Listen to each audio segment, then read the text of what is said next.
Hello, hello. Welcome to another episode of the podcast. I am so glad that you're here.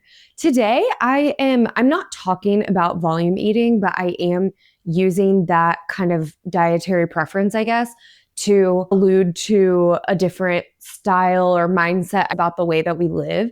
And if you've never heard of volume eating, I will explain that. But before we get into that, I do want to say that if you are watching on YouTube, thank you. I have been getting some more comments and reactions and whatnot recently there, and I really appreciate it. If you aren't subscribed there already or haven't left a comment or a reaction, I would appreciate if you went there. Also, if you are listening on Spotify or Apple Podcasts and you haven't left a rating or review, I would sure appreciate that. Those are definitely the ways that I get more into the discover or explore and find your next podcast type of pages. So would really appreciate it if you would take a moment to do that if you haven't already. But with that being said, let's go ahead and dive into the episode. So today I'm talking about volume eating, and I do want to describe what that is because maybe you've heard it before. I'm not sure. I hadn't heard it until several years back when I didn't even realize, but the nutrition program that I started to dive into, I didn't even realize necessarily that it was volume eating, but now it makes sense now that I know what volume eating is. But volume eating is basically the concept of taking in high volume but low calorie foods to help you feel full and satisfied and just fulfilled with your dietary choices, but not necessarily gaining weight or eating unhealthily, I guess. So the program that I started several years back was called 2B Mindset. And one of the core principles is water first, veggies most. And when you drink water before consuming anything, before eating anything, and you eat veggies most, you naturally become fuller faster. And so it makes you eat less of the things that are really calorie dense, like candy and sugary things and baked goods and all of the really fun things that I still eat, but just eat less of because the fiber from the vegetables and the water is making you fuller faster. And so it's that, if you've ever heard of satiety, it's a little trick that you can play on your body to, I guess it's not a trick, it's just anatomically true that you get fuller. And so that's the 2B Mindset, which I had started several years back, and I really love it. I can link it in the show notes if you're interested in the program. I go and rewatch the informational videos all the time. Even though I bought it 7 years ago, when you buy it, you have it for life. And so I reference it all the time whenever I'm trying to remind myself of what are some of the tips and tricks that the program person, she's not a trainer necessarily, but she's a registered dietitian, Alana Molstein. She's the program creator. And I go back and re-listen to some of her videos that she has on there just to remind myself of some of the tips and tricks and phrases and sayings and things that she has to keep herself in a good mindset when it comes to food and fulfillment and hunger and all of those good things. But then later on, I had heard about volume eating, and it's really a very similar concept. It doesn't have to be veggies, but it's the idea of choosing higher volume but lower calorie foods. And so giving an example of this, I know this is kind of heavy on the nutrition part, but I feel like it'll help set up the metaphor for what I'm talking about in a second. But if you think of your stomach, I heard this example a while back, and I don't really exactly remember who it was from, so sorry if I am stealing credit, but this was not something that I came up with. But imagine your stomach as though it's like a gallon-sized Ziploc bag. If you're watching on YouTube, you can see that I don't actually have a Ziploc bag. Maybe I should have brought one. But the clear gallon-size freezer bags or Ziploc bags. And they're big. Let's say that's how big your stomach is. And that actually is somewhat, depending on the person, that is about how big it can expand to. That's like the maximum volume that your stomach typically, the average human stomach can expand to. Now, when it doesn't have food and whatnot inside of it, it shrivels back up. It's really an interesting organ, but it shrivels back up. And so it is really small whenever it's not full. So imagine that Ziploc bag when it starts empty, it's like all shriveled up. If you're watching on YouTube, I'm like putting my hands into like a fist together. So it's all shriveled up like that when it's empty. And then as you start to fill it, it starts to expand and get bigger because the stomach is super elastic. It like expands and then goes back in, expands, goes back in.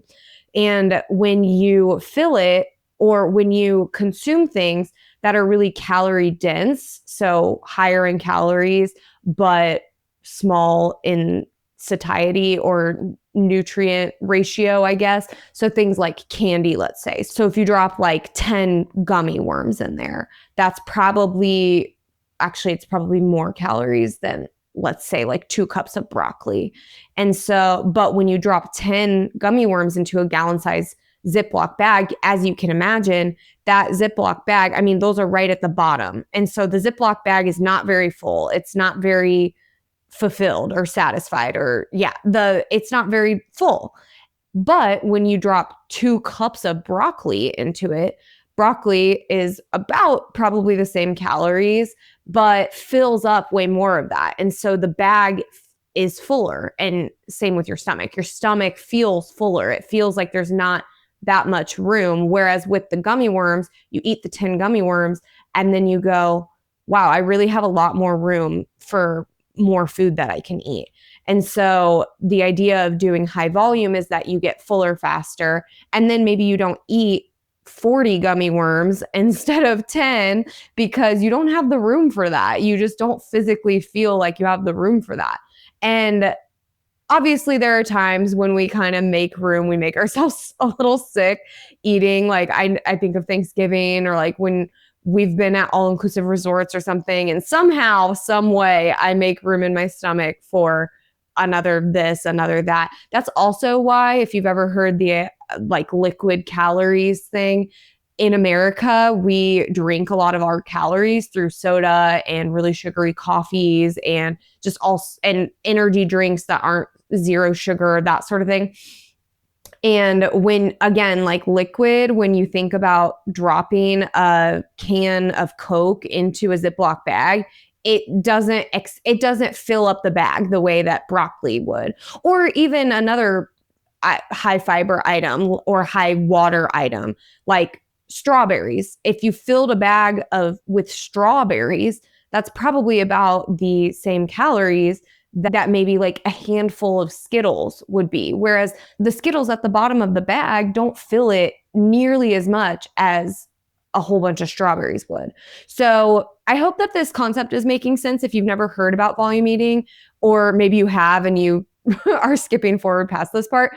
But volume eating is the idea that you can take something that is lower in calories but higher in volume or fiber and water, and it fills you more than something that is really calorie dense. And I was thinking about this last week because I was reminding myself of what the highest volume foods are. I saw like a registered dietitian. It wasn't Alana Molstein, but it was just some video on Facebook talking about how they start with, when they make a plate and they're making a balanced meal, they may start with something that they really like. Like this last week, for example, I really like Goodles is a fun mac and cheese type of brand, but it just has a little bit better nutrients and a little bit better, I guess, macros. Like there's a little bit more protein, a little bit more fiber. It's made from chickpeas instead of made from flour, like regular flour, like pasta is. And so this last week I started with that. So you start with something that you really like the mac and cheese or something like that. And then you add volume, which usually is in the form of veggies or fruits or something. So I added broccoli. That added a ton of volume to make it more fulfilling. And then you add a protein, which I feel like everybody talks about protein these days, but I really feel like veggies are the superstar of nutrition. And so I do think that you need to get in protein and focus on that. But veggies and fruits and high fiber, high water foods are the things that are going to expand in your stomach and fill that gallon size bag like I was talking about before. So what this made me think of this last week when I was thinking about, okay, let's add volume to make it more filling. I was thinking about, well, maybe there are things in our lives that are higher volume and lower quote unquote calorie, but really what I was thinking about, like low effort that we could add into our lives that would make a really big difference in our fulfillment or our satisfaction or how full we feel our lives are. And so I kind of wanted to go through a few different categories. I started thinking about little things that I've incorporated in my life or want to incorporate in my life that I think would fall into this. So start thinking about categories of your life, like work or your spouse relationship or your friendships or your physical health or your spiritual health or your mental health, and start thinking about where you feel like you're not feeling quite fulfilled, you're not feeling quite full, and you want some more satisfaction and fulfillment. And start thinking about what's something very, very small, because I say this all the time. Maybe I don't say it on the podcast. I don't know. I feel like I've said it on the podcast, but I say this all the time in real life, that little by little, a little becomes a lot. And I just really believe that the small things that we do daily stack up to create a more full and satisfied life. And so I wanted to go through a few things that I feel this is true for. So in one category, this is something that I've started doing, and I think it's really helpful for stress and anxiety. So if you find yourself having stress and anxiety, something really, really small that you could do, this is really attainable, really tangible, right?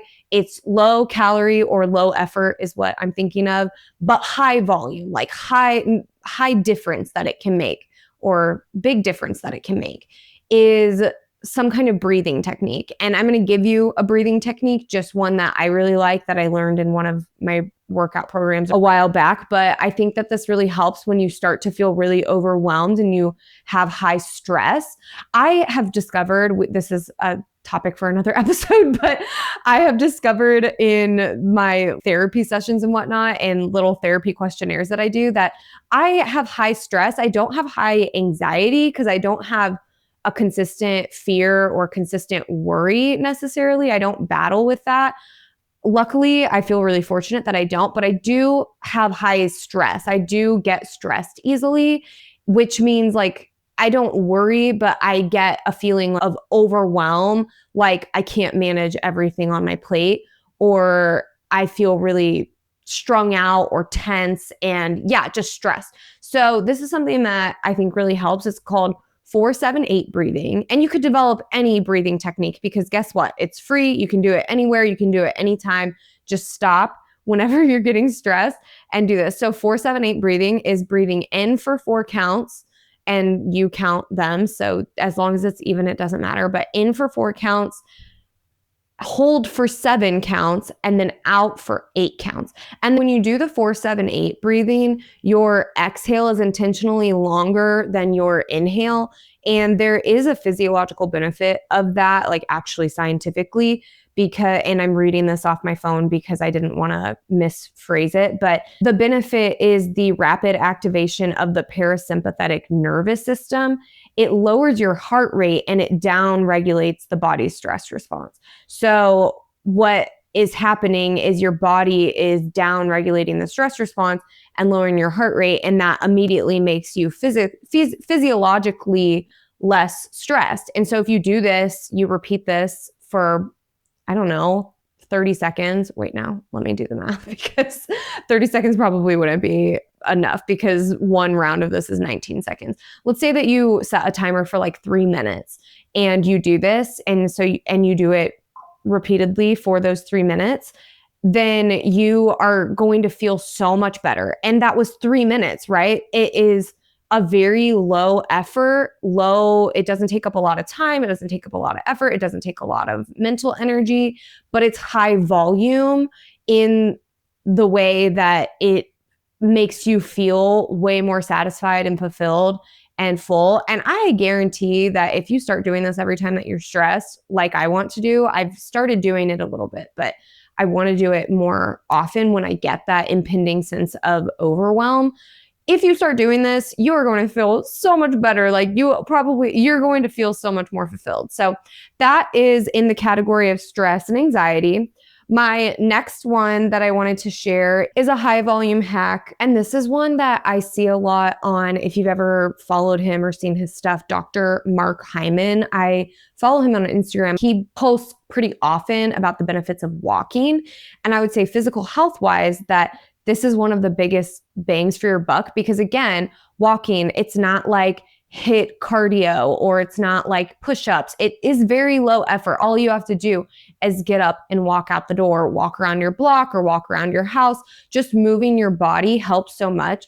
And I thought that this was really, really interesting that Dr. Mark Hyman had posted the benefits of walking and kind of posted it in a minutes format. So like after 1 minute, your blood flow elevates. Just after 1 minute of walking, your blood flow elevates. After 5 minutes, your mood improves, right? So when we're talking about fulfillment and satisfaction and fullness, this could be just 5 minutes of walking, you get a mood booster.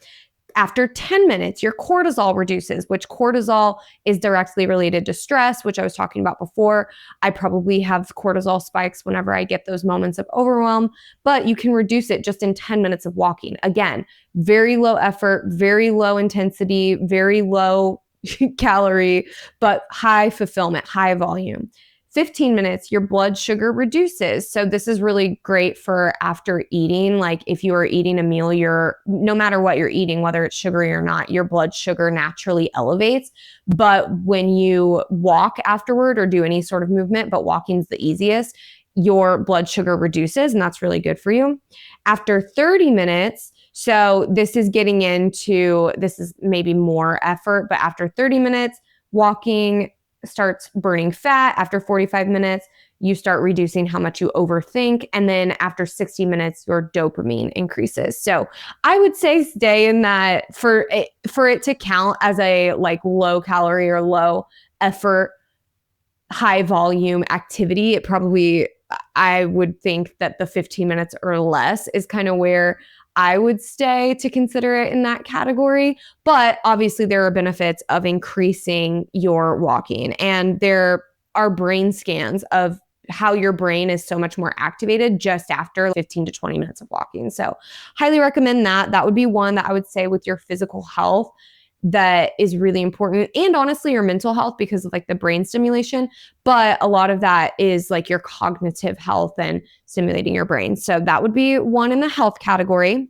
The next category I have is skincare. So I think the biggest bang for your buck with low effort but high volume or high effect basically would be SPF every day. So some kind of sunscreen every day. I love this. It's Arbonne's Soft Glow. I really like it. It's got like 35, I think, SPF, or maybe even less than that, but just a little bit of SPF on your face. Biggest bang for your buck, I think, because it protects your skin from the sun. Sun is what does the most skin damage, and it really, really it's the tiniest thing that you can do, very low effort, but very high volume and high effect. With the next category I have is with your like romantic relationship or your spouse. I have shared this before, but my husband and I, every night before bed, we say the best part of our day. Takes less than a minute for us to talk about, but it is a point of connection and it's a habit and it's a very small, low effort thing that we can do. But in just talking about the best part of our day, we are 1, expressing gratitude for something good that happened. We are 2, having a moment of connection before we go to bed. So it endears us toward one another. And we are 3, connecting with one another on something. For instance, if the best part of my day was something that I did with friends or something I did separate from my partner, then that is something that he gets to know about whenever I talk about it, and same for him. Or it expresses gratitude for each other because if it is something that I did with him, then it's like, oh yeah, that was good. We liked that. So best part of your day, low effort, high volume, in my opinion. And then I only have 2 more categories. So hopefully you're hanging in there with me. I'd be interested what categories you need the most fulfillment in. But the next category is work. So this is one where I feel like with work, you kind of feel like no matter what workplace you have, you probably feel like, oh, you could always be doing something, but you don't always want to be doing something. I think that's something that is really grounding for me and doesn't apply right now as much because I'm kind of at an entry level position with the new job that I started.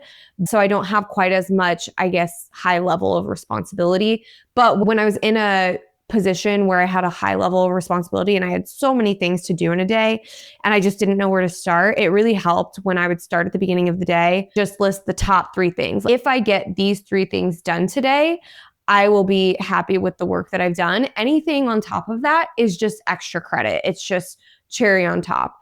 And you could even limit this to just one thing a day, but I do think it's a really low effort thing to just really quickly take 5 minutes, not even 5 minutes, but like a minute to prioritize, write down 1, 2, 3. These are 3 things I want to do today. And then that way you have kind of a focus, and anything on top of that, you feel really fulfilled whenever you finish those 3 things, and anything on top of that is just extra satisfaction, extra credit, cherry on top. And honestly, I do still do this, even though I don't have as high of a level of responsibility as I used to do. I do still do this in my job where I kind of pick one thing where I say, this is the carrier I want to get done, or these are the 3 carriers I want to get done, or this is the one task that I want to do today. And it just makes me feel like, okay, if I've finished that thing, then everything else is extra. It's a good feeling. It makes you feel more fulfilled in your work because you feel like I've accomplished what I set out to do. The last category, this is just like self-care or for yourself, taking care of yourself. I guess that's what self-care is. This is probably the one that I feel like might be most controversial or maybe hardest to do. So hardest effort, but it still is low effort, you guys. Wake up 15 minutes earlier than anybody else who needs you. So if you have children, set your alarm for 15 minutes before they are going to wake up or going to wake you up. If you have a roommate or a spouse or someone who gets up in the morning and you deal with them, I don't know. Not necessarily that they need you or anything, but just wake up 15 minutes before your household. And obviously, if you and your household are listening to this podcast episode, maybe you both start waking up 15 minutes early and then it's like, oh, wait, we outdid ourselves here. So maybe just waking up 15 minutes earlier won't work. So maybe you have to wake up 15 minutes earlier and like go into your office or go into your workout space or go into your chair in the corner that you like to read in or whatever. But I swear to you, just having 15 minutes, you could even start with 5 minutes, but just having like 10 to 15 minutes, and this has turned in honestly to like 45 minutes for me because I do my workouts. It's more like an hour, honestly, but I do my workouts, which I've gotten up to like 45 minutes to an hour on my workouts in the mornings.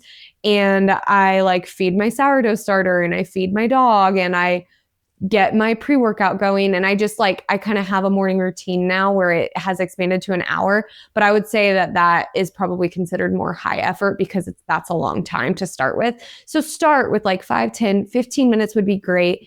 And just have a moment to yourself. I really think that this helps set you up for success, just mentally and physically and spiritually for the day if you just have 15 minutes to yourself. And what you do in that time is up to you. It can't be your phone, okay? But it could be that you get that 15-minute walk in, or it could be that you start your coffee and you sit out on the deck and you drink your coffee for a bit. It could be that you have a quiet time if you are spiritual and you want to read the Bible or something like that during that time. It could be that you do make a gratitude list or you journal or whatever it is, you could do that. But that's the last category that I had. So I'd be curious what other categories you feel you need more fullness or fulfillment in. And these are just examples, right? These are just things that you could incorporate. You don't have to do these things. If physical health, you think that there would be something else that would be low effort but high volume or high reward, then you could do something else instead. Or same with your spouse. There could be a different habit that you have. But the idea is look for things in your life where you're not feeling fulfilled, and then think of the lowest effort, like lowest quote unquote calorie thing that you could add into that so that it would make the most difference and have the biggest effect. I hope that this is helpful. I hope you like this illusion or metaphor. I can never remember what the difference of those is, but I hope you like this. If you do, please send it to a friend or loved one. If there's something in here that you want like you're like, oh, I want to start doing this, and you need someone to hold you accountable, you should send this episode to them too and say, hey, I really want to start doing this. And yeah, I love you. Thank you.